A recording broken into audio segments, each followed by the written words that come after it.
Bye.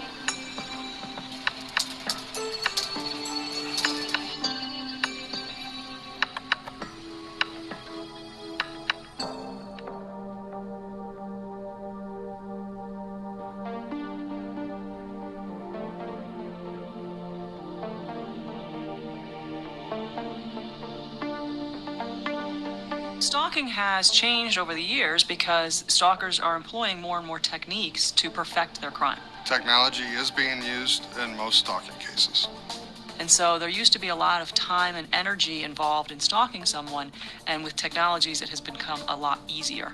Technology is great, but it can also be misused by somebody who has the intent to harass you or stalk you as a victim. I was married for 10 years, and my ex-husband was controlling. He became verbally abusive, and I decided that it was just best to end the marriage. Immediately upon speaking with an attorney, things started happening. He started showing up places where I would go.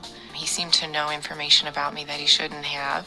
I took a new job and did not tell him where the location was or who I was working for. And the third day of the start of the new job, he showed up. Unfortunately, Sherry's example is very typical. Stalking, finding the victim, watching her, controlling her, those are all indicative of abusive, controlling relationships. And when he was able to appear, even though I hadn't seen him following me somewhere, I started figuring he must have something that's technology related and some way of tracking me, because there's just no way he could know where I'm at, and the timing was perfect. So we have been hearing for years people calling in and saying, I know this sounds crazy, but every time I move, I go to a shelter, I try to do something, it seems like the perpetrator knows what I'm doing. I feel like people aren't going to be able to believe me. So it might start out with harassing behavior, and then it becomes scary behavior, and then it becomes victims who are very afraid.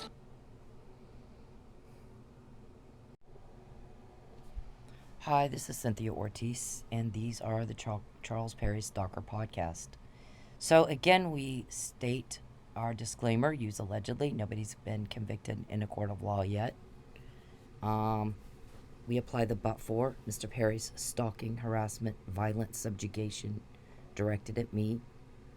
We would do the podcast. These are to document his acts of violence, domestic violence, his unwanted contact that just makes my skin crawl, his intention, mens rea, his intent to hurt, cause harm, and injury towards me in Oklahoma, the forum state of Oklahoma.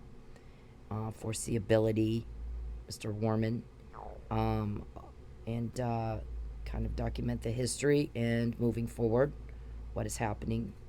Apply the reasonable person standard. But for Mr. Perry's stalking and harassment, we wouldn't do the podcast. The podcast, any email, Mr. Warman, is a cease and desist. It is not to harass your client. Your client is not a victim.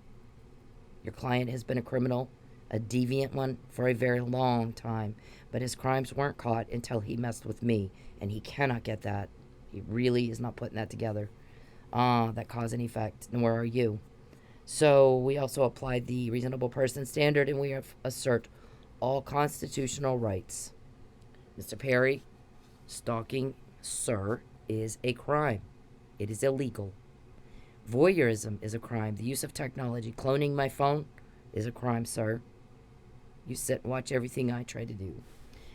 So in the past, when I've typed up a legal brief, before I even get it filed, they have the judge called and a decision made on what the order will say. Mr. Perry's typing in my phone last night, I win, I win, I win. Again, we point out the McNamara email, the Fabian puzzle, the harassment email, the Michael's drugged email, 3,700 emails your attorney received, baby, from me. I have to look at them because I don't know that I sent those. If somebody's cloned your phone, they can do anything from your phone you do. So, and Mr. Perry types in my phone all the time. That's unwanted contact and harassment. He'll jam everything up so I can't get anything done. He'll start making phone calls. Remember, we have a witness that said Mr. Perry solicited him for money. As long as I've known Charles Perry, he stalks and trolls women. He finds divorced women with children. He tells his wife he's out of town on business. He's never in Lubbock with her. Mr. Perry, they're making phone calls, asking people close to you, when's the last time you saw Charles Perry in Lubbock? Golly, it's been a while. When's the last time you saw him with his wife? Even longer.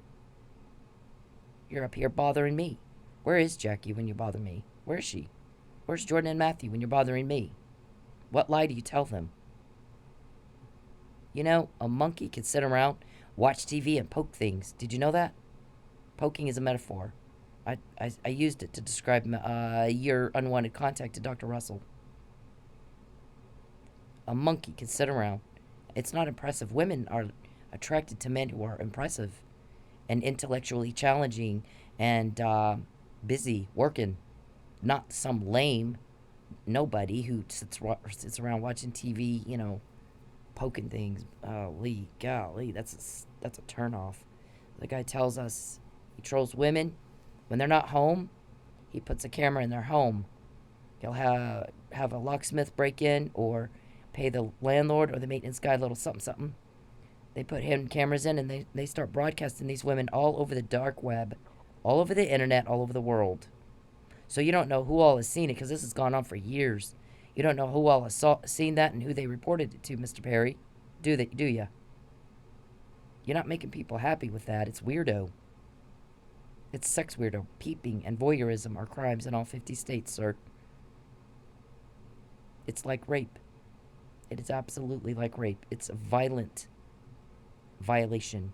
It's a disgust. It is not impressive. It is disgusting. It's disturbed conduct. There's a reason that things are illegal. They are conduct that falls way outside social norms. It's deviant, and it's deviant criminal. Because in all 50 states, it's so disgusted people. They made a law to prevent you from doing it. You go to jail. Sexual exploitation of women and children. The witness says he's a sex sadist. He enjoys getting women hysterical, and so he can go, and I'm quoting this guy, rub one out. He said, I'm glad somebody's finally putting a stop to it. I'm sick and tired of sleeping with one eye opened. I'm worried he's going to kill me. So, he said Mr. Perry watches these women in their home, finds workplace vulnerabilities, gets them fired. You had a nice home. You had a mom with kids, having a life, enjoying life, thriving. All of a sudden, boom, he pulls the rug out from under him because he likes it. He thinks he's entitled. Then he hacks them so when they're trying to find another job, they can't find one. He'll call around and make sure they don't find work. And then they lose their house, and then he has the ex take the kids away. They'll call family for help. The family will berate these women. He starts getting into their head, gaslights them. So this time he's caught, though. I said, you're not going to get away with it this time, didn't I? So we get information that you guys wanted me to go to Sapulpa.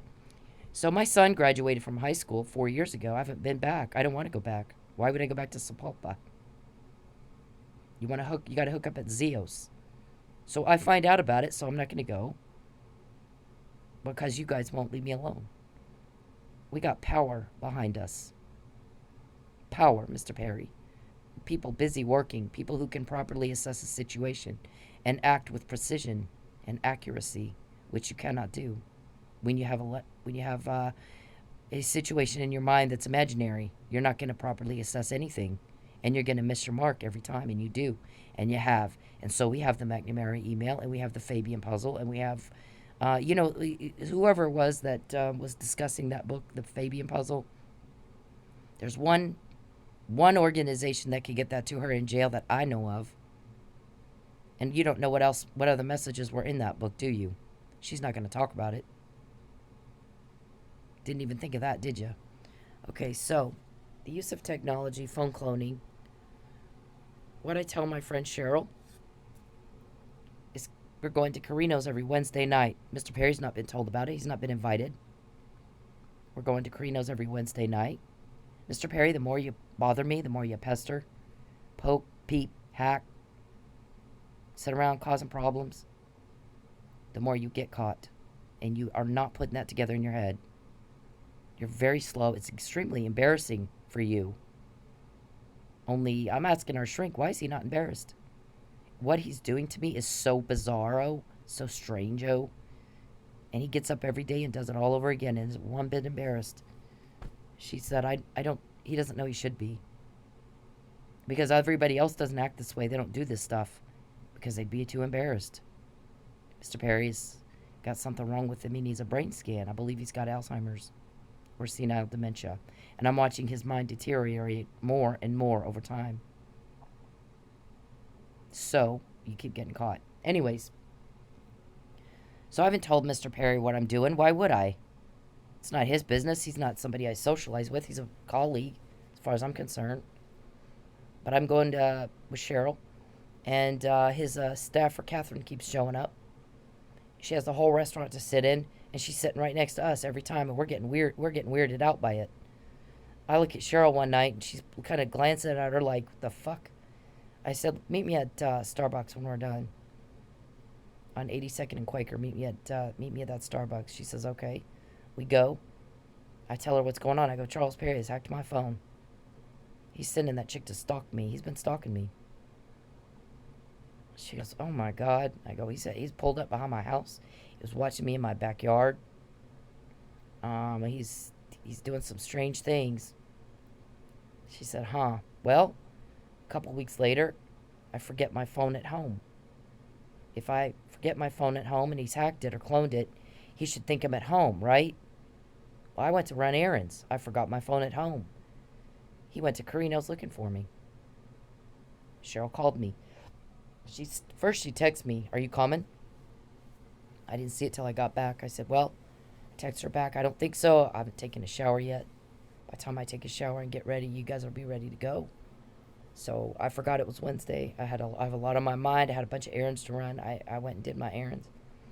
She said, okay. So she calls me in about, 10, 15 minutes later. You're not going to believe who comes walking through here. He wasn't eating. Walked in, walked back where we were, shot me a dirty look, and left. He was clearly pissed off that you weren't here. He was looking for you. I said, remember I told you hacked my phone? She goes, yeah. I go, I forgot my phone. He didn't know where I was. He's a stalker. He's cloned my phone. So, there's emails that have gone out that I didn't send. So, Mr. Warman's 3700, I got to look through them to see if there's something I sent. If there's something I sent, they were notifying him his client was caught trying to commit a crime against me or committing a crime against me, or he's talking about it afterwards. Like when he took my social security card, he got caught talking about it afterwards. So my cop guys call me and tell me he's going to take your social security card. You need to get it out of your wallet. I forgot. I got busy and I forgot. A couple weeks later, my guys call me. Sin, did you forget to take your social security card out of your wallet like I told you? I said, yes. Why? We just recorded them talking about it. They have it. Report it stolen right now. So I did. I looked first. It wasn't there. That's something you don't pull out all the time. You rarely need it. I think in 5 years I had not needed that. But I kept it with me. So they had somebody from Lady Godiva's take it. They had somebody from Lady Godiva's. You know, when you're dancing, there's people that go dance at all kinds of different clubs. They'll come in once. You never see them again. They'll travel. Yeah, they had some chick from Lady Godiva's come in and take it out of my wallet when I was out on the floor. So they did get it. That's a crime. It's identity theft. He also had my birth certificate taken out of my storage unit on the night of Chief Miller's procession. So now we got people going, why does he need those documents for? Mr. Perry has no good reason to have those documents. Mr. Chief Miller also asked me about a forged marriage license. Mr. Perry, we're not a couple. The reason you keep getting caught is you live in La La Land. You live in a pretend world. So you're not able to properly assess a situation and then make a plan and act with precision and accuracy like we can, because we deal in reality and you don't. So you keep getting caught. So he showed up because he cloned my phone. He knew where I was. unless I leave my phone at home. The only reason he would know I wasn't home is he had cameras on me, just like the witness said. Because if my phone's at home, he should think I'm at home, right? He shouldn't have to go around town looking for me. He should think I'm at home. That's where my phone is. That's called stalking. You're a married man. You say you're a church deacon Christian married man. You're a God-fearing sex pervert? Is that why you think you should get a pass? Or God-fearing sex perverts? We should get a pass. Nope, not this time.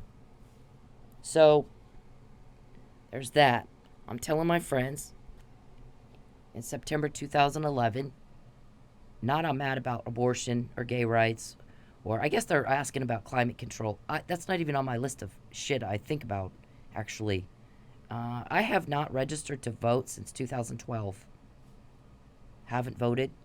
Haven't participated in any campaign activities. I haven't volunteered. I haven't given any money. I've given money to the Republican Party. Anybody can pull up the FEC website and find it. One time I gave $50 to a Democrat. It was Tessa Haven. She was Senator Reid's press secretary. She came back and she ran against John Porter for Congress in my district in Henderson, Nevada. Mr. Porter was pathetic. It's rare that I do that, but I'll do that. Mr. Porter was pathetic. He was not showing up for speaking engagements. He was, I don't know, there was something wrong with that. But he lost, and he lost. Actually, Tessa was 25 at the time. She lost by 200 votes. So he beat Tessa. I gave her $50. I don't think that was even reported to the FEC because it was such a low amount of money. And but remember that Harry Reid is Mormon, pro-life, and pro-gun rights. Remember that. It doesn't matter what people say on the news about him. He had, for 20 years, Nevada had a Republican governor. Until recently, they had a Republican governor. So Nevada was a red state until recently, and a lot of Californians moved into the state because of the high taxes. So they had a requirement of conservatism in the state on the part of the voters. Voters determine the demographics. Duh. There's 86% Republicans in Lubbock. Every client I had was very conservative Republican. I've not accused them of stalking. If I'm pissed off about a political issue, you're going to know about it. You can't make any changes if you don't tell anybody what you're mad about, what you want changed. So Mr. Perry's the new guy. He can't do anything. And he only represents 3% of the state in an 86% Republican district. Your district isn't up for your district isn't of interest unless it's volatile. It needs to be 50-50 Republican Democrat. So you got a Republican off in that place and a Republican vote in the Congress or the Senate or the State House. And you want that vote different. You want that vote to be a Democrat. In an 86% Republican district, it isn't going to happen. You're not going to get a Democrat in that place. Anybody that fills that position is going to have to be pro-life, pro-marriage and family, pro-gun rights, pro-this, all the Republican thing. You're not going to get somebody Democrat in that position in an 86% Republican district. It's not going to happen. Now, you're pretty much irrelevant. Nobody wants to nobody's going to waste time and resources on that position trying to flip it because it can't be flipped. It's solidly in the corner of the Republicans, is it not? All my clients, Randy Reeves, Jason Moore, Frank Morrison, they were very conservative Republicans because that demographic demanded it, Mr. Perry. You need to think before you go into a court of law and lie, because we got 6 fraud cases here. How embarrassing for you. So, what difference does it make how many emails I've sent to your attorney telling him you got caught in another crime, like lying in a court of law about there being a political vendetta against someone who's not even relevant? Right? The emails are telling your attorney, your client just got caught planning a crime against me, Mr. Warman. You need to stop it. Cease and desist. This is foreseeability. Your client could go to jail. Your client will be sued. unless you restrain him. You can handle things outside of the court process, can you not? Can you not send cease and desist letters? And if the person stops, then there's no need for court, right? That's what that's for, Mr. Warman. 3,700 times, maybe. If I sent those emails. And then Mr. Perry has a bad habit of changing content. So I'll be typing the email, and while I'm down at the bottom of getting towards the end, he's typing the top of it. I found emails that completely changed the content of what I said. Completely changed it while I was typing it. And I hit send. Or he'll add somebody into the recipient that I didn't want to get the email. Didn't intend for them to have it. Time and time again, that's happened. So what the fuck difference is my email, except to prove my point that your client's been asked 3,700 times to cut it the fuck out. McNamara email. Harassment email. We're going to send her home. We're going to harass the hell out of her. And when she tells on us, we're going to claim we're the victims. You were caught. You planned that when I was in jail for the first false arrest. You were trying to do it again. Perpetrate a fraud upon the highest court in the land.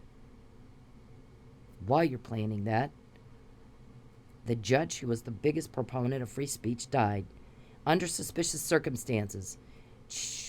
Homicide Commander William O. Ritchie immediately questioned if Justice Scalia died in D.C., postmortem procedures would have been followed, and they were not in West Texas.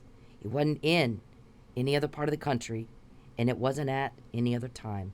It was right then when you were planning that right there. And then you did it twice in civil court. You did it twice. This is nothing about politics. In order for there to be a political vendetta against you, sir, you need to matter, and you don't. You were the new guy when I met you. I've been in politics all my life. I was born into it. My granddad was an elected official and the police chief in the town where I grew up. We were the power in the town where I grew up, and my granddad taught me power is in service to others. His name is on the front door of the police station where he served to this day because he believed that. My grandmother got 200 plus letters of people thanking her because he helped them. As lawmen, we are called to relieve suffering caused by crime, he would say. Called to relieve it. Because bad guys like to put suffering on other people. They cause suffering intentionally. Mr. Perry, you're causing a lot of suffering. You're pissing a lot of people off. You've been asked to stop at least 3,700 times, maybe, if I sent it. Cease and desist. This is addressing foreseeability. You're going to jail, and you're going to be sued. And you go right back at it. And you always want to know, who told on me? How did you know Mike was drugged before it was on the docket and everybody could see it? How did she know in March depots weren't taken till May? How did she know in January depots weren't taken till May? How does she know to look at that? We told everybody they had a fight. Mike beat Lucky to death. He's the killer. How'd she know that's not what happened? That's a fraud upon a court. You're going to jail for that. Mr. Perry, write it down. When we tell people what you just said, and you have to ask me who told on me, who told on you, and who are they telling, sir? You're going to jail for that. You don't do it again. Lie in court. You don't matter politically. You don't matter. You're not worth the resources and the time to attack you politically. You can't flip your district.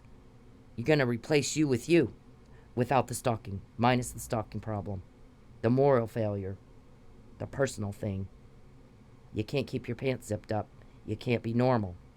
You got a sex pervert problem, and you hid it all your life until you met me. So I'm telling my friends all this stuff. I got threatened. The first time I went to his, I didn't tell anybody for 4 years except a few close friends. These two people lived in Arizona and Florida, not in Texas. The only reason I told Cheryl is she's with me watching all this weird stuff go on. Not a lot of people in Lubbock knew, and I didn't tell anybody for 4 years. I didn't go to the media. I went to his campaign manager and said, put a stop to it. He almost kissed me in a room full of people. He had a jealous fit in a room full of people when I'm talking to John Frullo. And I'm going, wait, we're not a couple. We don't have a thing. You don't get to be jealous. You got a wife standing right there. Go be with your wife and leave me the fuck alone. And don't worry about who I'm talking to. It's not your business. And Ben Campbell threatened to ruin my business. I'm telling people I might have to move. Just like the TikTok girl. He's coming up behind my house, watching me in my backyard. You know what those guys in Manford said, Mr. Perry? You know how many times I have pulled up behind the home of a woman who is not my wife and watched her in her backyard? Never. It's weird. You know how many times I've gone to a restaurant looking for a woman who is not my wife? Or sent my secretary to spy on a woman who is not my wife? Or even my wife? Never. It's weirdo. It's a crime. Stalking is a crime in all 50 states. When there is conduct that is deviant and it is outside social norms, it means people don't like it when you do that. And if you do things people don't like, they're not going to like you, sir. You have been a 10-year reject. You can't figure out how to get women to like you, and it's not by peeping, hacking, stalking, trying to, find one thing after another to ruin somebody's life. Threaten, harass, coerce. I don't want you, and I don't want your money. I want for you to be gone. When I say I don't want your money, I don't want your bribe money. When I say we're in court over civil remedies, that's a different thing. But we're going to do it that way through that court. And if you fuck that up, Mr. Perry, and you commit a fraud again, I'm telling you right now, you're going to jail for that. You're going to jail for what you did to Mike Neely and Lucky Miller. Write it down. I said 5 years ago, you're not getting away with it this time, didn't I? Did you think that was a joke? How many times were you told on before you met me? How many times after? I want the number, sir. 3,700 times? After? 3,700 times, sir. You were asked to cut it the fuck out. You were told you're going to go to jail for that and you're going to be sued. Now we've met foreseeability. You did it anyway. And now your attorney has done exactly what my harassment email said, didn't he? Twice. Twice, sir. A reporter started looking at this and said, I need to see evidence of a political vendetta. What's she pissed about? Before these emails, before these texts, what was she upset about? Mr. Perry, I was pro-life. All my clients were pro-life. Every single one of them. So why in the fuck are you thinking you're worth a target of a political vendetta in an 86% Republican district where that district can't be flipped? We can't get a Democrat in there if I wanted to. Not that I give a fuck. I don't give a fuck. I haven't even voted since 2012. I've been actively involved in politics since birth all my life. And all of a sudden, I quit. I'm around senators, congressmen, judges, governors every day all my life. And all of a sudden, I quit. And I leave that kind of life to go work in a strip club. You're shitting me with this political vendetta, right? Right? You don't matter. I didn't need you for shit. I already knew a whole bunch of people to call if I needed help. You got called, if you got called, out of courtesy, sir. Not because you're relevant. You never were relevant. You don't go to the new guy. You go to people with already established rapport and relationships. And you go to them. Had I worked on Texas legislation, I didn't do state, I did federal. I didn't do state, I did federal. After all this, after my parents got caught abusing children in their care, and my son was wrapped up and sucked up into that lie, and I'm getting phone calls from hurt children, having to apologize on behalf of my family, and I'm calling CPS. Why is the other center not shut down? They had one of their facilities that they voluntarily shut down in response to CPS investigating child abuse and neglect. It was all over the news. It's on this Facebook somewhere. They had young men having to pump the sewer. They were taking showers and shit. Because Lynn wouldn't drain the septic tank. That cost like $1,000. He had a TV in his living room that cost that much. And he wouldn't, this is the nonprofit. People are giving money to take care of the kids. They were eating moldy food. And I saw that personally, but most of the stuff I didn't see personally because I hadn't been up there for a long time. I did see them eating moldy food. I was told that we had to eat it. Be thankful. Pick the mold off and be thankful and eat the shit. So CPS gets involved. And I'm calling, I went back to court to try to get my son, and I'm telling the judge, they just got a whole thing shut down. You took my son away. You said that I could not meet his needs. I could meet his needs. You knew that. But because I had to send him to a drug program, I couldn't meet his needs, and so you took my son away from me. He wasn't being hurt. I didn't want him to end up in jail. He was starting to get in trouble. So who better to go to than your parents who do that for a living? And if you can't trust your parents, who do you trust? They wanted his child support money because they'd never tried to get custody until I started getting child support money. And then they get in touch with me while they're sitting around planning all this. You need to take his dad back to court. He makes a whole lot more money than he said. I said, where do you get that? He's worth millions. Where do you get that idea? Google it. They had Tristan tell me that. I Google it. There's an article that says seamless.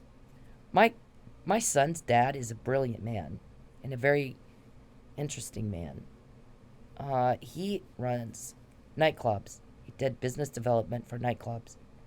He came up with an idea of, the article said, in a club called Seamless, where it was a strip club in the day, and at night they would pull all the chairs off the floor, and it became a nightclub, like a rave club. Other clubs started doing that, and so they had in that article that the club was worth a certain amount of money, millions. My parents misread that article and thought Brandon was, and I should take him to court and get more money. But they wanted me to do that before they went in and took custody of Tristan and they get the child support money. They wanted me to do all the negotiating to get a higher amount of money. And I said, look, Brandon and I already figured out our child support amounts. We're done. We're not going back to court. I don't know what the hell you think you're doing, but we're not going to do that. We're fine. Brandon and I are fine. You're butting in. You're butting into shit that isn't your business. And start getting questions about how much child support does he owe you? How much is he going to start paying you? All kinds of questions. And all of a sudden they want trusted custody of my son. And Charles has a reputation for doing that kind of shit. Getting his button in too. He butts in too, doesn't he? His history. Find the vulnerabilities by watching what's going on in a woman's home. And he thinks he can manipulate and control, subjugate, violent subjugation of a victim and a witness, of women. He hates women. He's got a seething hatred towards women because he says he was abused as a little kid. And I'm sorry for that, but only 1% of the population becomes a violent offender. 99% find a way to get over it and move on. Find a way to do some good with it. Oprah Winfrey was abused as a kid. Lonnie Athens, the criminologist, gave those statistics. 1% of the population. He's at Seton Hall University. Call him and whine to him about how you were abused as a kid. So now you just are entitled to abuse women. Why don't you call him and whine to him? I don't think he's going to be too empathetic. He likes to actually interview guys like you to study criminology. How might we prevent this in the future? People like you getting away with murder. Murder in the first degree of a cop. That little stunt you pulled in Mike's trial, Mr. Perry, write it down. You're going to jail for that. I sting-upped those two attorneys. I withheld intentionally how I knew Mike was drugged and was not tested until he got to the hospital. And the significance of that is he was treated with Narcan for opioid overdose. You can't kill somebody if you're knocked out with being drugged. Somebody slipped you a Mickey. Remember, they did that to me with arsenic. And Mr. Perry went into court and didn't say, Cynthia's a friend. She helped me get elected. Somebody's doing something to her. It's not me. They're using my name to do it. Let's get to the bottom of it and find out what's going on here. Who's using my name to hurt this person who helped me get elected? I'm not okay with that. That's not what he said. He also didn't say, make sure she gets tested because we've just alleged in a court of law she filed a false police report in retaliation for my job. Wow. Like you matter? Again, where's the evidence of the political vendetta? What was the issue? I've been in politics all my life. I didn't need your help with shit. 86% Republican can't be flipped, sir. So even if it was let's say I'm pro-choice, for example. This is a hypothetical. Let's say I'm pro-choice, and I'm pissed off because you're pro-life, and I'm supporting somebody else. Everybody in Lubbock is pro-life. You can't get elected unless you're pro-life. So what the hell am I going to do? Replace you with you minus the stalker problem? What's the point? You don't think things through, do you? That's the thing. You've got this imaginary world, and you base your plans on imaginary things that aren't even real, and then you don't hit it with precision and accuracy, and you miss the mark, and then you get caught in your crime. It's so easy, it's not even fair. But see, we're dealing in reality. We are. So we're hitting our mark with precision and accuracy, and I did sting off those two attorneys. I did not volunteer up what I knew. I'm waiting for them to ask me. I emailed it to them. I sent 5 emails. Guess what they asked me about? Emails. Not what was pertinent to Mike's case.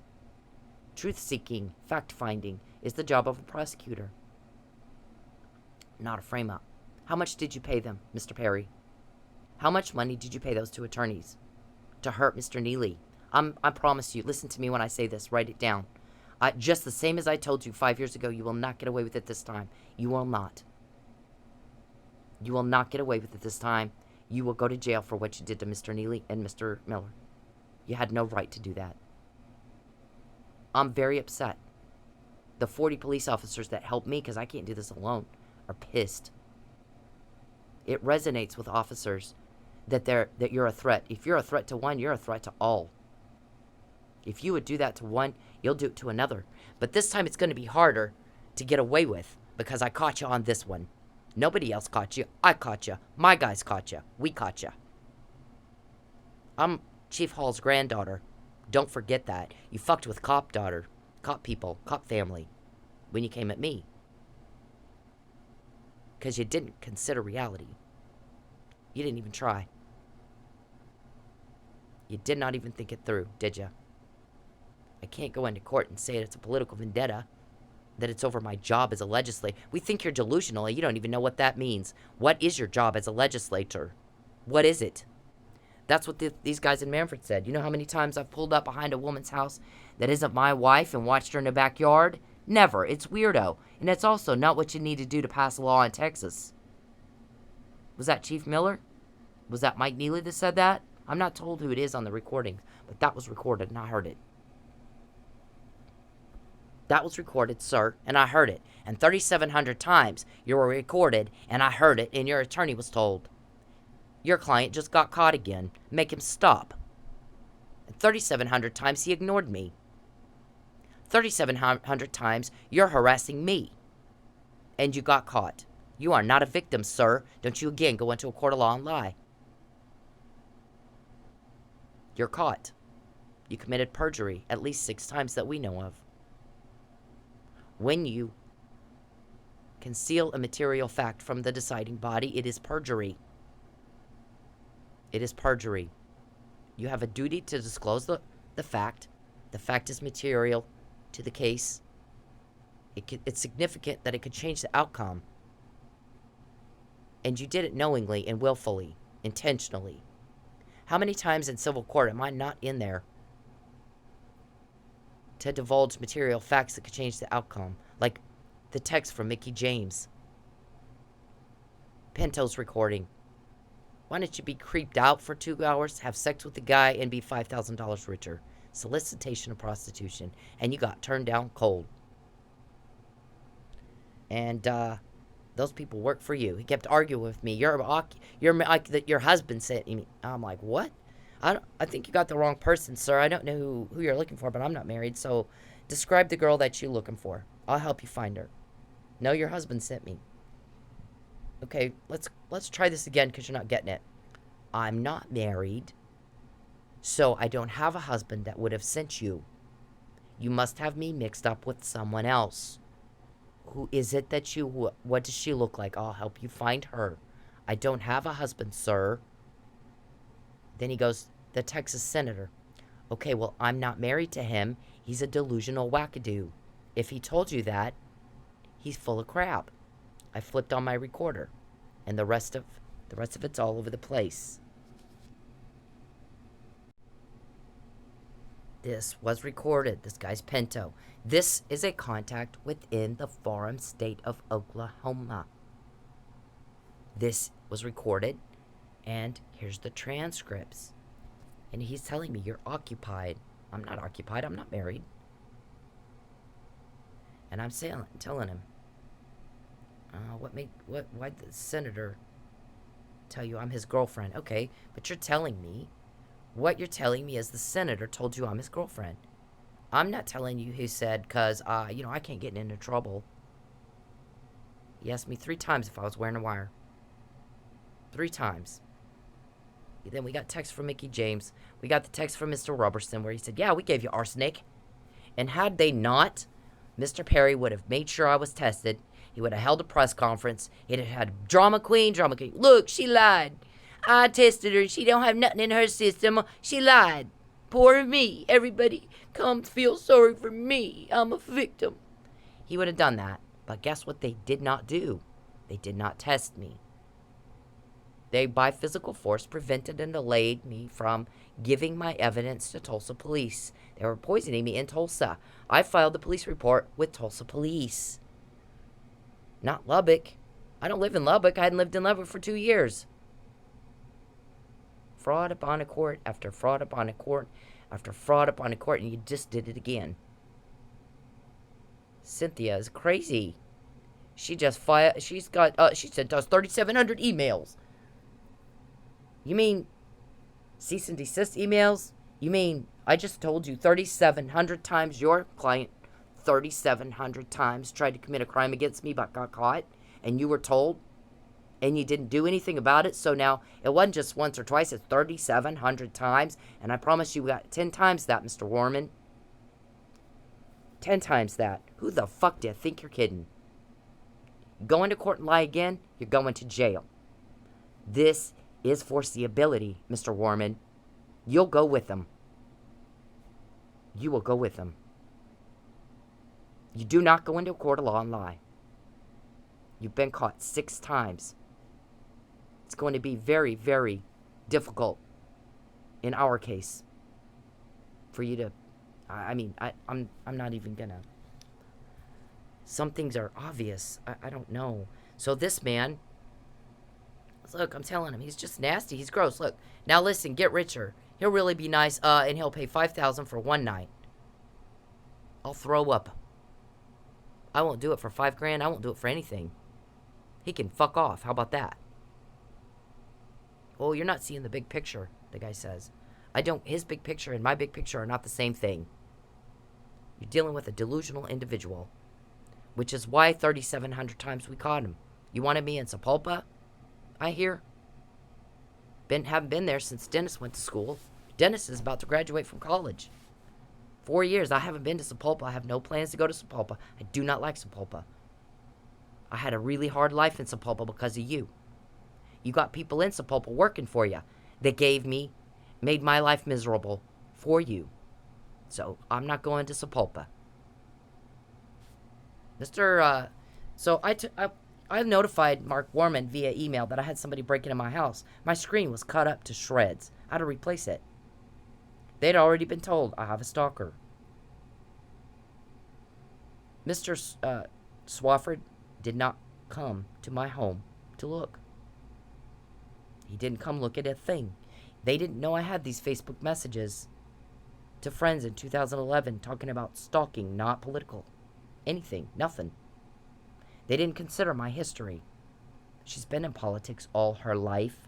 What the fuck difference would some nobody who just got elected mean to her? There's pictures of me with Harry Reid all over the place, all over my Facebook page. Detective Fife. I mean, come on. There's a thing called investigating. Fact-finding.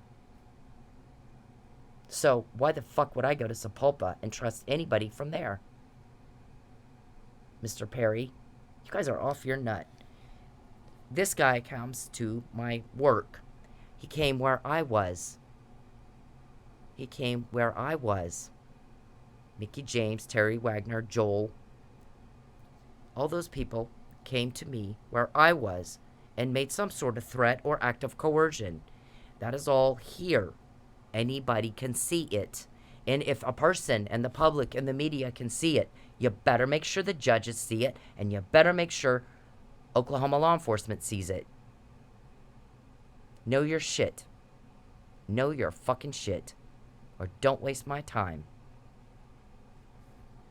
It's called acting with precision and accuracy, dealing with reality. Not Mr. Perry's imaginary world, where he gets caught 3,700 times. And proves out the harassment email. So here, let me do this real quick. These right here are podcasts where I go over all the evidence, including Mr. Neely's fraudulent trial. And what actually happened to Chief Miller. You can't beat a guy to death with one hand while you're drugged and sleeping and unconscious. And the one hand that had evidence, the fucking detective says he doesn't have anything on him but a red swollen right hand. You beat somebody to death, internal decapitation, blunt force trauma to the head, strangulation, your knuckles are going to be broken. They're going to be bruised and swollen. It's not going to be a little red and swollen one hand. The left hand's fine. That's what the arrest report says. That's not words of Cynthia. That's words of Detective Fife. There's an IV in the right hand, Detective Fife. Might that be why it's red and swollen? You didn't think it that, well, I find this guy unconscious. And they're treating him, the medical personnel who have the experience to make a determination as to what treatment he needs for this emergency situation. He's got opioids in him. So bad, he's out like a light. They're giving him Narcan. Couldn't have done this. Couldn't have done this murder. Somebody's trying to kill him too. That argument was about that. Michael Neely took a drink or two, and his life blew up. And it is never going to be the same. Never ever. He's a police officer. He is a police officer. He's a police officer, the one. This is not just any police officer in any place. This is the cop who took my vandalism complaint 6 days before.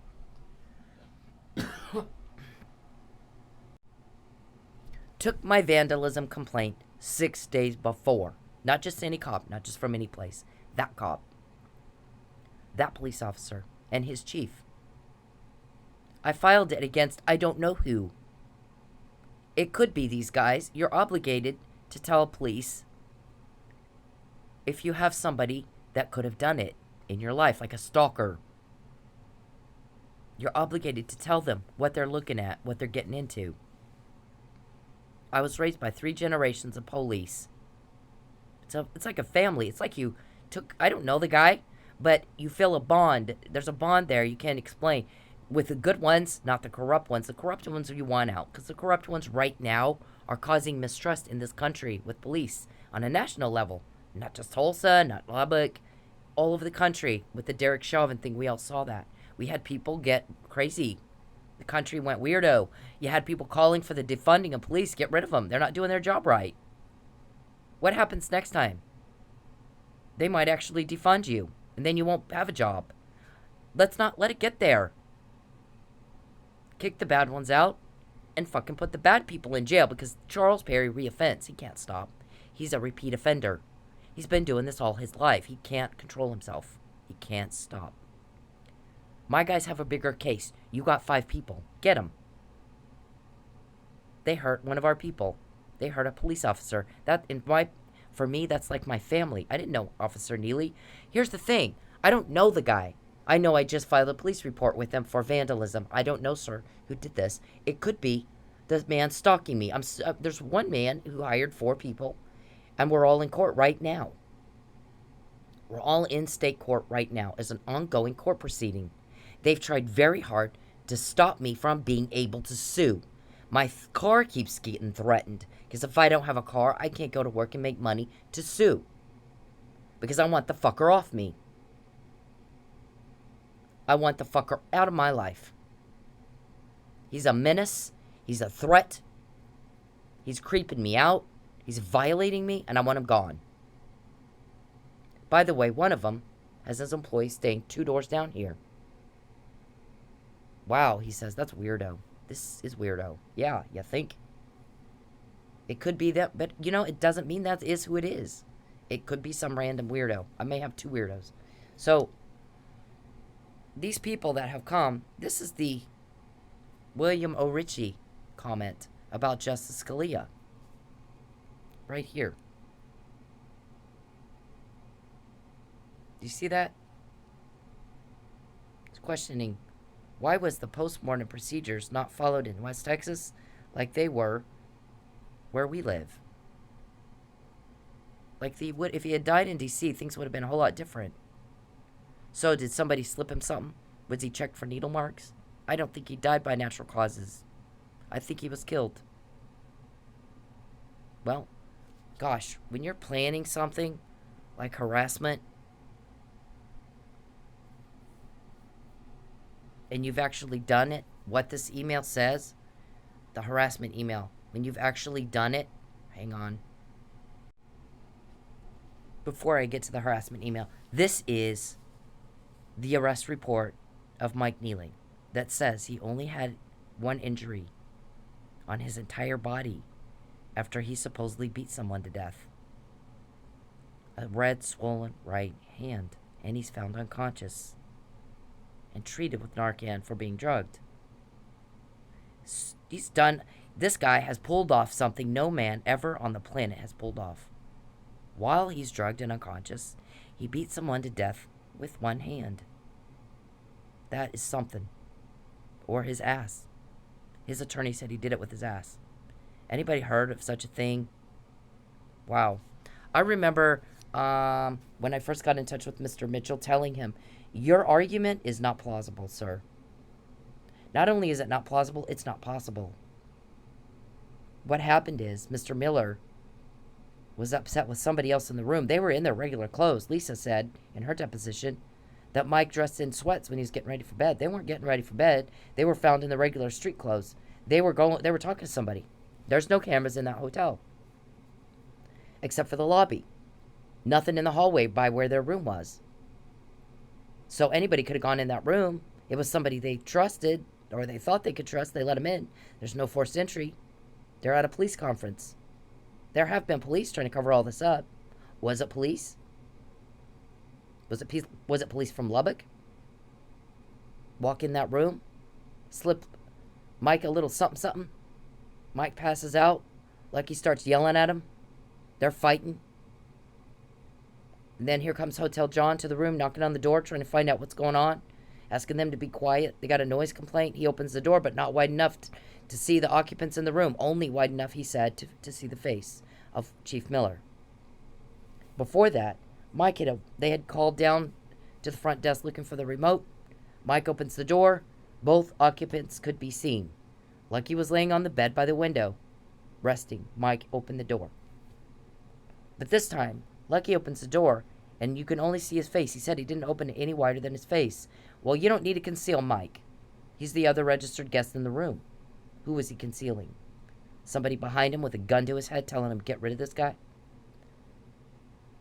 And then when the door shuts, he grabs him from behind and pulls him back to that corner where he was found in. Because when you're beat, you fall slumped over against the wall or slumped over on your side.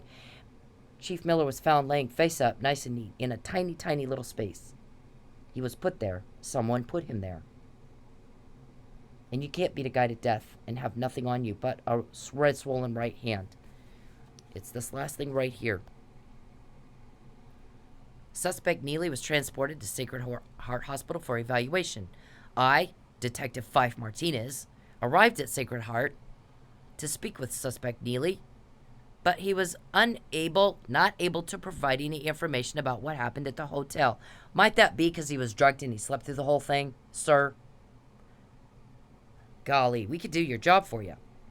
And he says, the injuries I observed on suspect Neely were to his nose and his lips, which was caused when suspect Neely was pulled off. It's a separate event, not the fight that killed Chief Miller. Off of Chief Miller, and he was thrown face first into the floor. Jesus. Attempted murder, right there. He was a victim of attempted murder. They pull him off. He's thrown on top of Lucky. The roaring, guttural roaring sound everybody talked about that happened for 45 minutes. And nobody can explain what in the hell that was. That was them. Chief Miller was dying. That was the sound of a man who was dying for 45 minutes after he'd been beaten. And his best friend, thrown on top of him, had no idea he was laying on top of his best friend while he's dying for 45 minutes. Mr. Perry, you are one hated son of a bitch. So are you, Mr. Robertson, and that's how we know you wanted me to go to Sepulpa. You want my ringtone. And Gene Mitchell and Travis Myers got sting-opped like a motherfucker, and I got exactly what I wanted out of them. You have no idea what we're about to do with that. We're good at what we do. We act with precision and accuracy because we can properly assess the situation, and you cannot. You cannot. You have no idea what you're up against. If somebody can get me that book with Fabian's name on it, intersecting with the name Hope, in jail, and God only knows what other messages in that book, right up under your nose, and you don't know what the fuck you're dealing with, and you go into a court of law and say, she gave us 3,700 emails telling us we were caught. And you put that on the docket, now and forever. And you have no idea what you just did. Not a clue. You had no idea what I did when I did not ask Gene Mitchell or Travis Myers, offer up the information as to how I knew Officer Neely was drugged and not tested until he's at the hospital. So now we don't know what was in his blood exactly because the Narcan altered what the results would be. He was given countermeasures. We don't know. We lost the evidence. The evidence has now suffered some altercation and some destruction. Look at this. This is probably them trying to get my ringtone, would be my guess. You can't know that I'm doing these right now unless you're a peeper hacker. Just so you know. This is noted for the record that you guys think you're going to get my ringtone. What did I say? They're trying to get my ringtone. They're trying to get my ringtone. They're trying to get my ringtone. They're calling a number they should not know or have. They're trying to get my ringtone. So, I told you so. Thank you. Go put that on the docket, Mr. Warman. That you just got my ringtone.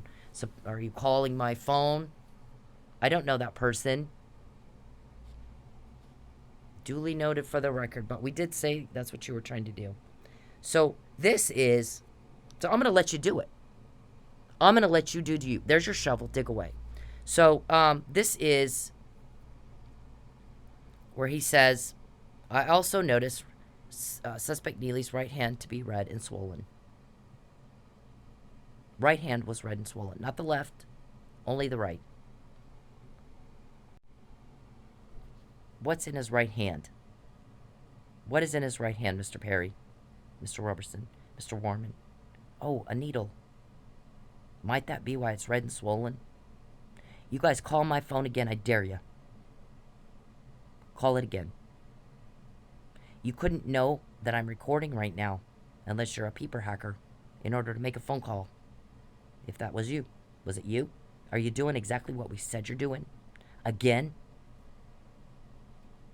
Are you doing exactly what I said you're doing, Mr. Perry? Again? Hacking, peeping, poking? You committed fraud in a court. This is what someone looks like who was in a fight. He was only hit 3-4 times. He said, I was holding a beer. It didn't even slosh out. Blood all over him, bruising. Mike Neely has nothing like that on him. He wasn't in a fight. I guess I will finally hear what you have to say. Making contact with the witness in a murder trial. That's witness tampering. He wants to know, how did I know Mike had to be begged to go? How did I know, sir? How did I know? Or did I know? I said I didn't know. But you wanted to see if I knew, didn't you? You wanted to see if I knew it was you. That's what the killer would want to know. Not us. This is not Lisa Neely. You were pretending to be Lisa. Who else are the senator's victims? Who are they, sir? Which ones are talking? That's what you wanted to know, right? You're not being harassed. You're being caught.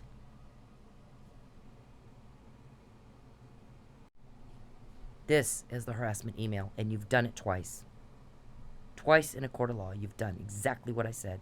Now, right now, I'm recording. This is not a live feed. This is a recording. You couldn't know I'm recording unless you're a peeper hacker or you call into my phone. And then you're gonna, make a phone call come through if that was you. Was that you? What are you calling from your cloned phone? You can't know my phone number. My phone number? My son has my phone number and no one else has it. Nobody else has my actual phone number. Only my son can get to me directly. Only my son. Nobody else has the phone number. Do you understand what I'm saying to you? In order to call me, you would have to have gotten the phone number from cloning my phone or from talking to my son. There's nobody that has the phone number. I use a service. All my phone calls go to a service. They don't come to my phone. They don't come to my phone at all, Mr. Perry. So if one of your people just made that phone call, then you have gotten the number illegally. Because only one person has the number, my son. Nobody else has that number. Everybody else calls my service. My service takes the phone calls. I had to do that so that you couldn't call me. So I'm making a note for the record right now. The phone call everybody just saw come in, if that was related at all to Charles Perry, he obtained the number illegally. There's no way he could have gotten it legally. One person has my phone number. My son. Oh, I'm sorry, two. My son and my attorney. Nobody else has it, Mr. Perry. Everybody else has the number that I use that goes to my service. You got it through illegal means if that's you just calling. You can't know I'm recording right now to do that. Did you want everybody to see? You can't know that unless you're peeping and hacking. Please, everybody note it for the record what I'm saying right now. That call that came in, if that was him or related to him at all, he's gotten my phone number through illegal means, and he knows I'm recording right now. Okay, so we're covered that. This is the harassment email. It is dated April 11, 2018. So this email says he's going to send me home. Every inmate in the jail told me. They were pissed about it. These assholes are going to send you home. They're going to harass the fuck out of you. And then when you complain about it, they're going to say you're harassing them. This was during the time Justice Scalia died in West Texas. And a homicide commander from D.C. goes, wow, the postmortem procedures would have been followed in D.C. had he died in D.C. Why weren't they in Texas? What's going on? What was going on? He's a First Amendment guy. He's a First Amendment guy. So, yeah, I don't know. You figure it out. You figure it out. They wanted to perpetrate a fraud upon the court, and I guess Justice Scalia wasn't going to go along with it. Is that what happened? So, everybody pay attention to the notifications at the top of my phone while I'm doing this. Again, remember, we've got somebody who thinks he's going to prove he's a victim of a crime by getting my phone number illegally and calling it while I'm doing a recording. A recording nobody should know I'm doing. But for peeping and hacking. Okay, this is what they've done. They did do this. They did do this. So, hang on. Okay, so this is the harassment email when the police officer trying to help you ends up dead and the other one false arrested. Is that not gonna cause some duress? It did. It caused me a lot of duress, a great deal of duress. You're trying to intimidate people. Are you going around going, see what we did to them? We can do that to you too. Are you witness tampering? Are you witness intimidating? Mr. Perry, are you coercing?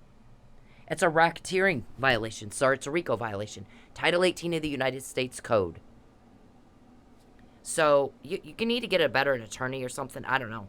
Okay, so, when you got this, and you got somebody like Pinto coming in to creep you out, and this guy, Mickey James guy,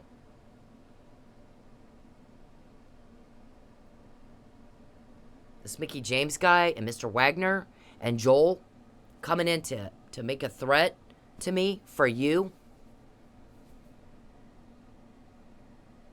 sir, that's going to cause me a little duress, don't you think? I've watched you from behind the scenes. I don't know this man. What do you mean you watched me from behind the scenes? Who the fuck are you? In Oklahoma, you're watching me behind the scenes, right? You think that's going to... Oh, I have bad news. He's not going to be charged in Oklahoma. Doesn't matter, I tell him. He's getting charged from somewhere else. I told him then.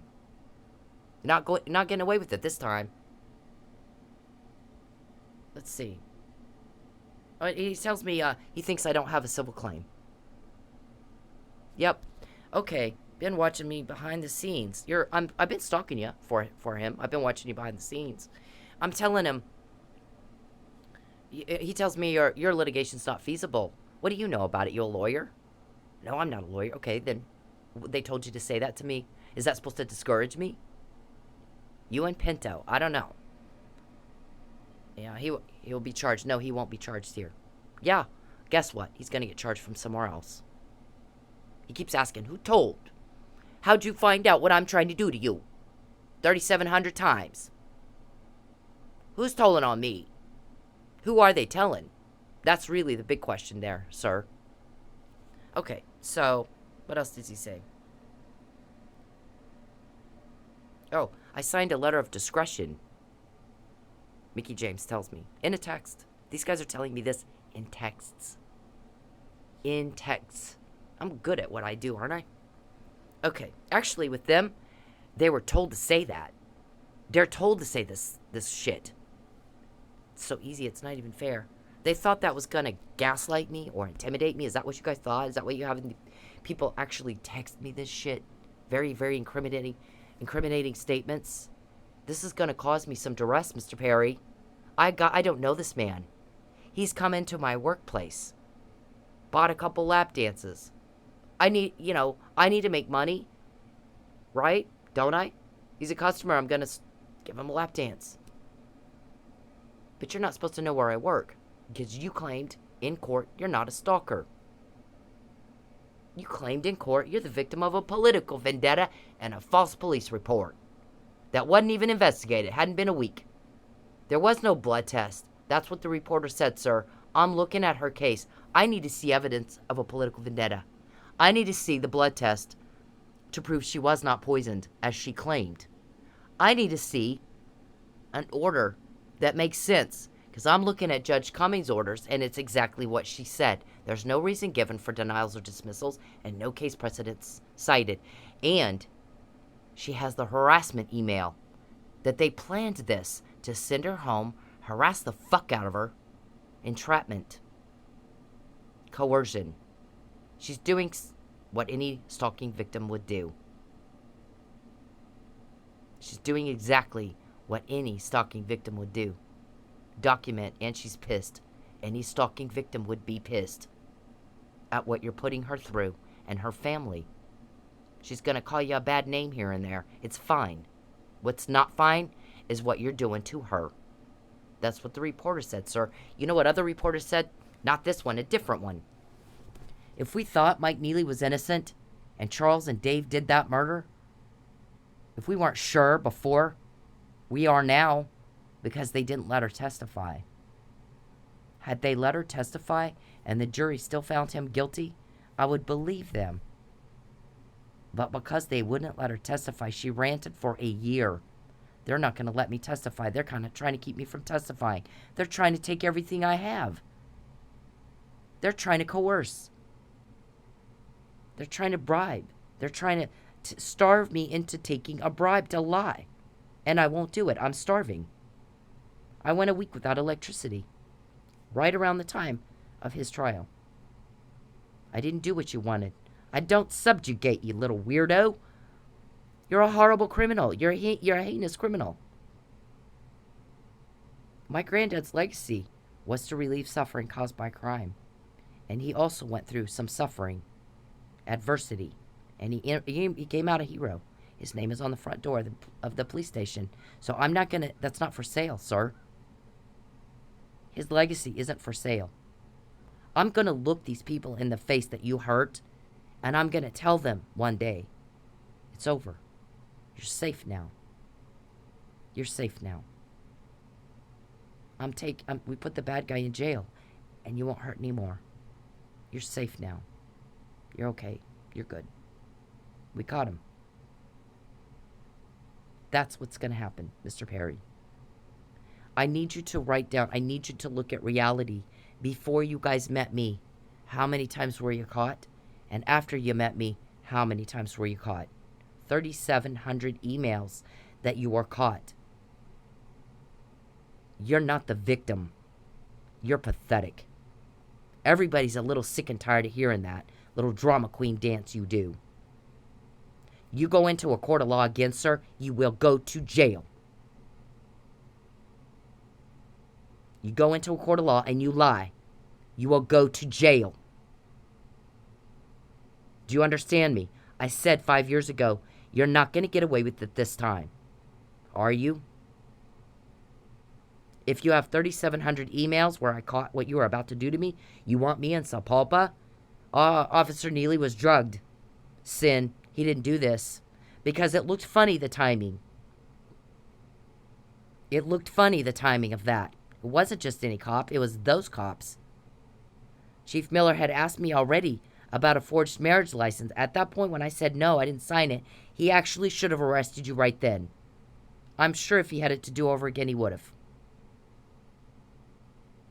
So, if I know you want me to go to Sapulpa, if I know Officer Neely was drugged, and I've got all these texts from people I don't know, making contact with me in the forum state of Oklahoma on your behalf, Pinto, Mickey James, Terry Wagner, Joel, and this evidence has not been seen by any fucking judge yet, because you conceal material facts from the deciding body with your little ex parte hearings. That's perjury. You concealed from the judge when you had me false arrested that you'd been threatening it, and I had a bunch of emails and texts about it, sir. The McNamara email. You've concealed there was no political vendetta, and frankly, everybody's wondering about Jim Hansen. Why did he sign off on that without requiring proof of a political vendetta and no blood test? To prove or disprove she was poisoned. He didn't see those texts from David. He didn't see the Facebook messages of 2011. People aren't looking. Everybody else is looking, Mr. Perry, except the judges. If you're a cop, you better fucking look. Sometimes this stuff pops up later in a different jurisdiction. And then you got egg on your face. We're not going to have egg on our face. We know what's going on. We know. As much as we can find it, as much as we can know, as much as we can deal with reality, and then act with accuracy and precision, and get it right more than anybody else Mr. Perry has ever met in his life, I'd say we're doing a pretty fucking good job. That's because we know. We look. Now, I dare you, Mr. Perry, to again go into a court of law and lie. I promise you will not like how that turns out for you, any more than you like it when I'm quoting what you just said 3,700 fucking times, and I got 10 times that, sir. When you were trying to commit a crime against me, plan one, or you committed a crime against me, or you're talking about it after you did it. We got her social security card. You were recorded talking about it. You were recorded talking about it. You want me in Sapulpa. Duly noted for the record. I won't be going to Sapulpa. I have no need to go to Sapulpa. I've been there for 4 years. I don't like Sapulpa. You made that place hell for me. You know, Dennis and I actually did like it when we first moved there. Dennis is a tennis player. We had a house right behind the school, right by the tennis courts. One house over from the courts. That kid could get up and walk to the courts every day and practice tennis, and he loved it. He was president of the tennis team. Captain of the tennis team. My son has taken tennis lessons since he was 2 years old. That's a thing in Vegas. In Vegas, everybody takes tennis. It's not a big football thing. It is now, probably, since the Raiders moved there. But before that, it's so hot. It's so hot to wear football pads and all that stuff in 120-degree heat to practice or play. It's difficult. But tennis is a big thing. Andre Agassi's from there. Michael Chang's from there. So you got tennis people. All right. He's played tennis. He loved it. And I kept telling him, Charles is threatening to arrange a false arrest. Charles is threatening to arrange a false arrest or kill me. I set my family down. Here's his papers in case Charles carries out this threat. Charles did carry out that threat. I called from the jail. Dennis, you know what Charles Perry threatened to do? Yeah, I'm in jail. Call Craig. He goes, oh, shit. Okay. We lost our home, Mr. Perry. When I went back, we lived in a dump ghetto. Piece of shit trash. You had people tormenting us constantly. Gotta harass her. So when she complains about it, we'll say she's harassing us. 3,700 times you got caught. I'm gonna have her car towed and sold before she figures out it's illegal. You think you won. You want to type in my phone every day. I won. You didn't get a date and you don't have a cover-up. So you tell me, what the fuck is it you think you won? I want to know. Have your attorney email to me what it is you think you won. I wasn't in court proceedings to show things like this. You conceal the material fact from the deciding body, like the mugging. The man grabs the arm of the woman in her purse, and somebody takes a picture of it. He's charged with mugging. They go to court. They have a preliminary motion to dismiss. The victim of the mugging sits on the stand and goes, that wasn't a mugging. There was no crime. I'm his mother. I was about to fall. He grabbed my arm and my purse to steady me, to keep me from falling. He wasn't mugging me. Dumbass. Get your facts straight before you make a fool of yourself. Officer Fife. See? If I'm in court and I can testify with these, and we hear what Pinto had to say, Mr. Perry, the judge hears it, you think they're gonna dismiss you on jurisdiction? You're off your nut. So you committed fraud in court. 6 times, we hear. I know. Do it again one more time. I dare you. I dare you. Do it again. I promise you won't like how that turns out, sir. Do not go again into a court of law and claim to be a victim of anything. Don't lie in court again. You will go to jail. I have people in power. Fabian Puzzle. McNamara email. Mike was drugged. Because we started looking into it. This doesn't look right. 6 days? 6 days? And Chief Miller's dead?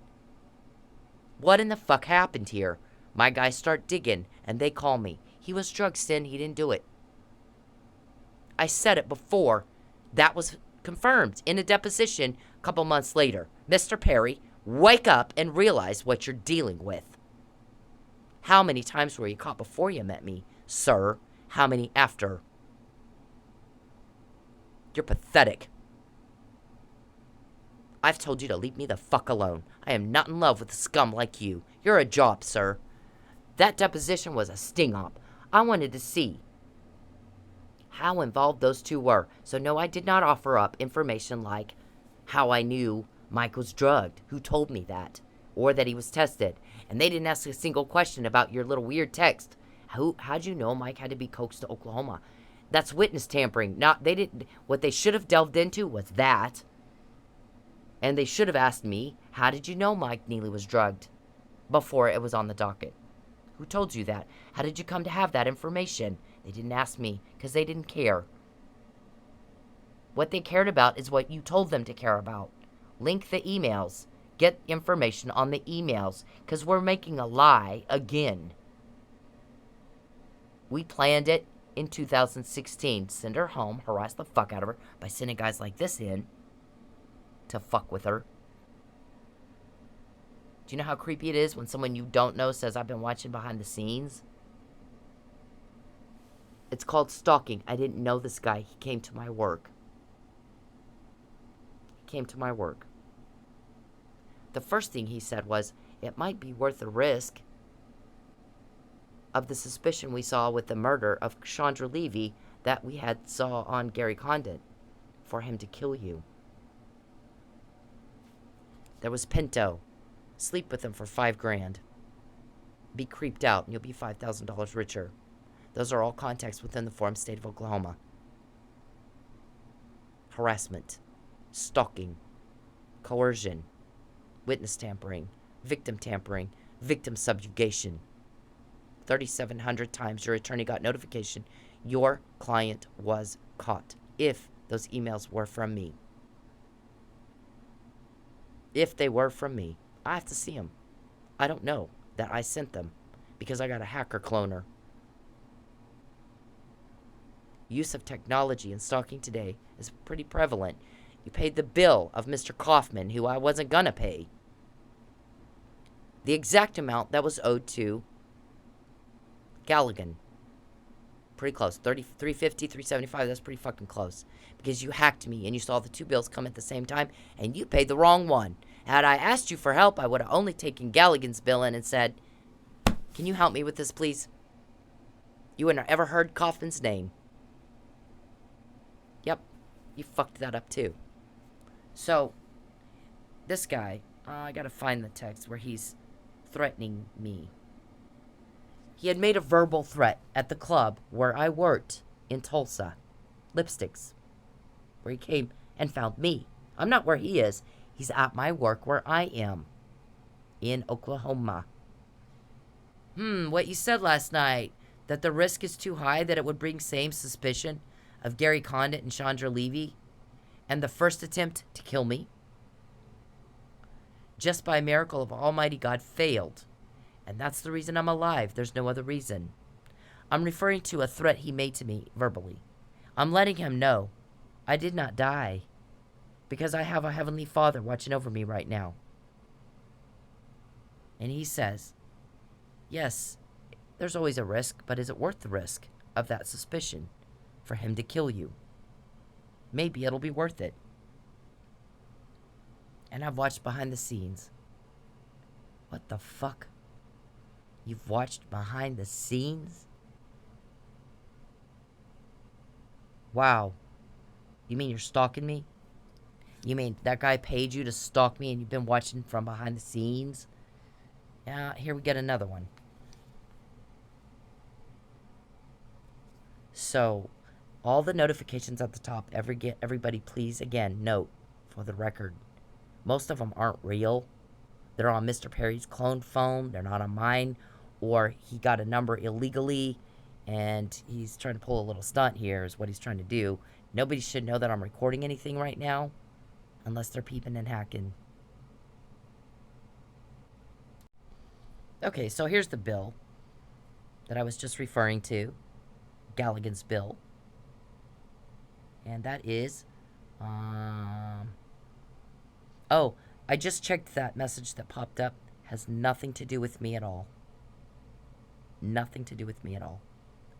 That text is not, it has nothing to do, I don't know what the fuck that was, but Mr. Perry has my phone cloned, so it's probably related to his something. That's creepy, Mr. Perry. Get on my phone.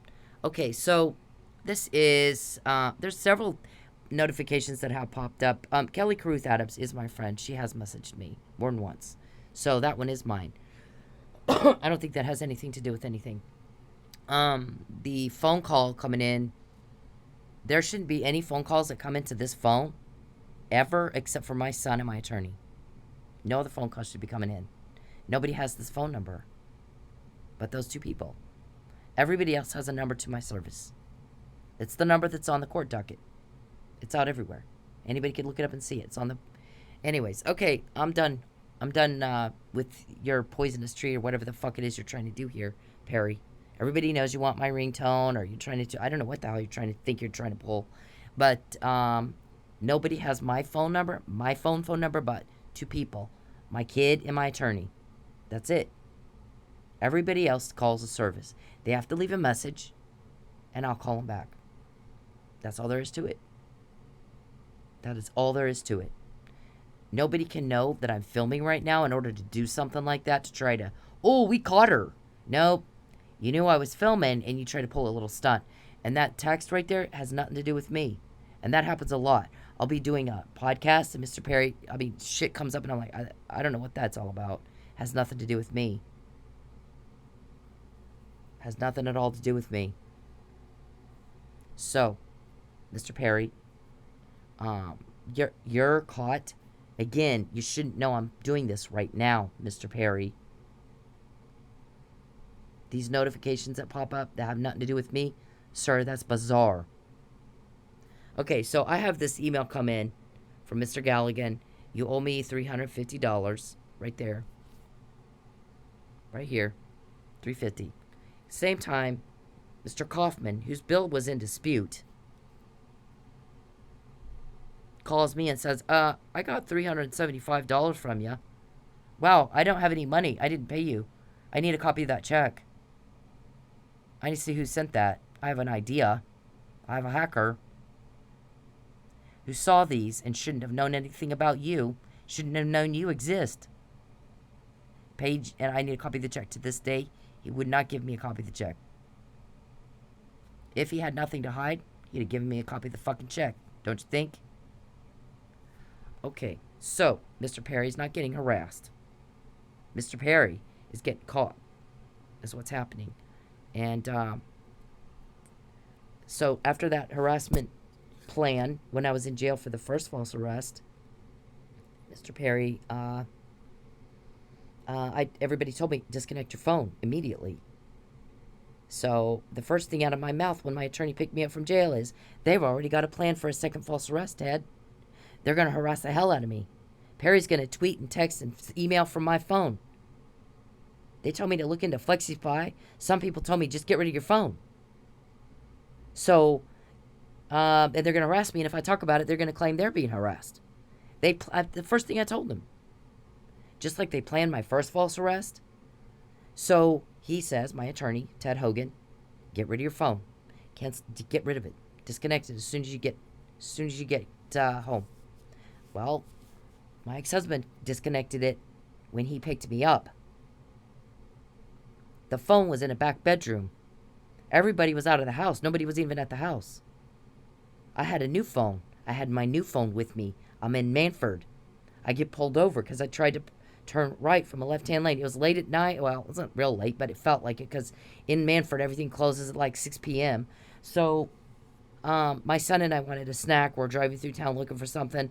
I think we had been at the Dollar General. There was a Manford police officer sitting there. We went in. We didn't find what we were looking for, so we drove through the rest of the town.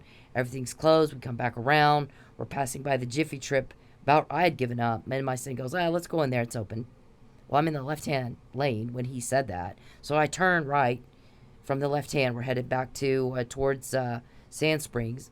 And there was nobody around except the cop. We get pulled over. And he's like, what are you doing? And I explained it. And he goes, okay. I showed him my bond conditions. I go, look, you're going to pull up my license. And you're going to find I just got out of jail. And here's what happened to me. He goes, don't give anybody your address. Use somebody else's. Do not give anybody your address. I said, okay, thanks. And he goes, I got to go. I'm not going to give you a ticket or anything. Just, don't do that again. I have another call. Might have been Mike. I don't even remember. I have no idea. I get home. Pick up my phone. Somebody's been trying to text from it, not realizing it's disconnected. Nobody was around my phone. The rest of the family. Everybody. There was nobody within 1,000 feet of this phone. He paid the wrong fucking bill. 3,700 emails have to be looked at by me to see if I sent it to the people that it's been sent to, because sometimes he'll just put a name in. I didn't intend to send it to that person. Or he'll change the content while I'm fucking typing it. Or he'll just send stuff from my email.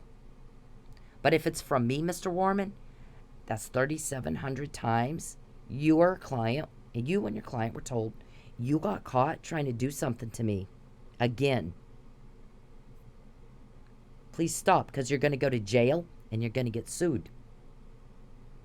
I'm trying to deal with this without it becoming a lawsuit. Stop. It's a cease and desist. It's a legal notification, sir. I've got 10 times this that you don't have. When you do when you do what the email says beforehand, then we have the I told you so factor. We've got that email too, with this big old long conversation. She's got the bond conditions where you admitted you were stalking her. You agreed to stop. She's telling everybody months before he's trying to arrange a false arrest. And then you did. You can't tell whether the arrest report filed is true or false when you haven't given any evidence to police yet. You interfered with the chain of custody, and Mr. Powell made no effort to preserve the evidence. You have to do that. That's the law. He didn't intend to go to trial. You had the next one planned. We're going to harass her, and when she complains about it, we're going to entrap her. We're going to provoke, we're going to push, we're going to coerce, and then we're going to entrap her and claim we're victims. And nobody buys that. I think you think people believe you. They don't believe you, Mr. Perry. It's funny that you think that. You keep wanting to know who's telling on you. How did I find out you wanted me to go to Sepulpa? How did I find out Mike was drugged before it was on the docket? How did I find out? Get the McNamara email. How did I get that information, sir? See, you're not properly assessing the information that's being given to you. You're not getting it. When you mess with me, you get told on. You don't know who's telling, and you don't know who they're telling. And I have 10 times what you have. 10 times. There's shit I have you don't know about, or you don't know about legally. But you go ahead and call my phone on a number you should not have. Do it. I dare you. Do it, sir. I dare you. This is when I filed. This is the law. You got to file a police report. You knew that. You didn't tell the judge that. Jim Hansen, he had no idea, did he? I know Jim Hansen. He's a nice guy, actually. Does he know you lied to him? Intentionally? There's no political vendetta. Put the proof of the political vendetta, because the reporters are getting sick and tired of hearing it. They're getting sick and tired of hearing you whining about a political vendetta. You're not relevant. Not to anything. I don't live in Texas. Haven't been there for 8 years. I didn't live in your district. I lived in John Fula's district. I grew up in the house of a politician. You don't think I knew plenty of people I could make a phone call to, sir? If I wanna get something done, I don't need your help. You're the new guy. You needed me. You needed me to introduce you to people I knew. I didn't need you. You're insane. You're fucking insane. I had this denied because I didn't have the police report with me. This is threats of drugging. I'm drugging you with arsenic. Yeah, I'm giving you arsenic. There's a hell of a lot of conversations between David and I. Nothing about politics. They're about drugging. That's Fabian. This was when Dave first comes in and talks to me. We talk about Fabian. I'm telling him on that night. Look at the date of these texts. Nothing about politics. Not a word. Not a word. My parents were abusing little kids. I did New Mexico legislation. That's all the state I ever did in New Mexico. Nothing in Texas. Nothing. I did federal. And I only did that for those kids that my mom and dad hurt. I did it for them. And it was like in 2012. It was in 2012. It was in the state where those kids were hurt. I went to a state senator, Michael Padilla. There was also Tierra Blanca Ranch. There was a child that died. Because nobody is overseeing facilities, keeping children in their care, as long as they call themselves a church. Yeah, okay. So, Mr. Perry, you had cops tell me he's trying to find a way to false arrest you. We're not going to play ball, but there will be some that do. So I tell the U.S. attorney about it. Anybody can look at this. This is all on the docket. This is stuff judges never heard. You concealed it. Ex parte after hearing after ex parte after hearing. Judge Cummins was flat out duck hunting, wasn't it? We hear. Yep. That guy said that. I checked to see if she's telling the truth. I'm looking at the docket. He did not give an answer or a reason or case precedents in any of his orders. She's right. What the hell happened? He did do exactly what she said. In the 4/11/2018 email, he's going to send me home, harass the hell out of me, then claim he's being harassed when I tell on him 3,700 times that you know of. That's exactly what they did. She said it before they did it. Again, just like the McNamara email. This is the McNamara email. Who gave me that, Mr. Perry? This is one sick, twisted plan right here. This is not what a church deacon, happily married Christian baby Jesus loving guy does to a woman who doesn't like him in another state. Look at the date.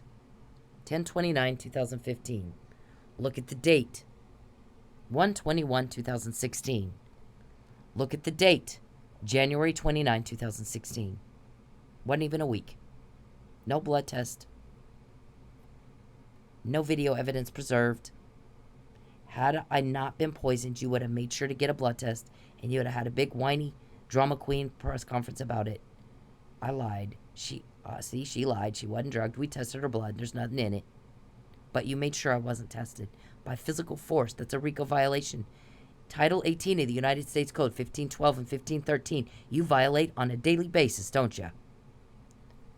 So, call me, Mr. Perry. I dare you. No one has my phone number to my phone except 2 people on the planet. My ex-husband doesn't even have it. Only 2 people have the number. Nobody else has it. Everybody else has to call my service. Leave a message, and I'll call back if I feel like it. Because I'm sick and tired of you trying to call me. My service gave me 9 pages of you trying to call me within a few days. Trying to get the ringtone. There are umpteen jillion emails, Mr. Warman, about you trying to get my ringtone. So please do go put those on the docket. Let's make a permanent record of it. Forever. For any law enforcement, any prosecutor to see from anywhere. Do it. Do it. We need it. You've already done plenty. Do a little more. Now, I'm going to tell you for the last time. You can remedy this in court or outside of court with Mr. Neely. We're going to do what you want to fix the problem. You will not like how we fix it any more than you like that I found out you want me in Sapulpa. Or that Mike was drugged before anybody else said it. Or the McNamara email, Mr. Perry. That came from one of your friends in Lubbock. Who are your leaks? And who are they leaking to? Now, if you go fuck off and get a life and go be normal and work, you won't need a lie, will ya? Leave me the fuck alone. Thank you.